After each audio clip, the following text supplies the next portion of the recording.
আমার রিপন ভাই কই? রিপন ভাই কতবার দোয়া চেয়েছে, হুজুর দোয়া করে দেন আমার যেন বিয়ে হয়। 100 কোটি টাকা দেয়, দোয়া চাই।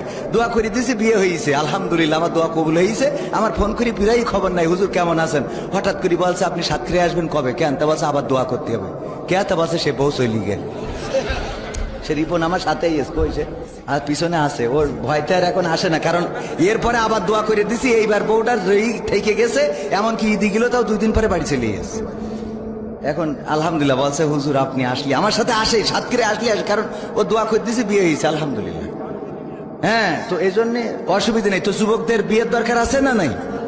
বিয়ে অনেক বাবা বলে প্রতিষ্ঠিত হইলে ছেলেরে বিয়ে দেব।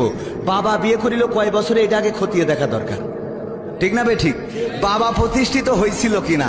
আপনি সন্তানকে যদি বিয়ে না দেন, আল্লাহ বলেছেন ইয়া আইয়ুহাল্লাযীনা আমানু কু আনফুসাকুম ওয়া আহলিকুম নারা, ওগো ঈমানদারেরা তোমরা নিজের আগুন থেকে বাঁচো এবং তোমাদের আহাল বর্গকে আগুন থেকে বাঁচাও। যদি সন্তানকে উপযুক্ত সময়ে বিবাহ না দেন, আর এই সন্তান যদি অন্যায় করে, অপরাধ করে, প্রেম করে, লাইলাতুল ফেব্রুয়ারি পালন করে, তাইলে আপনি বাবা পরকালে অ্যাটাক হয়ে যাবেন।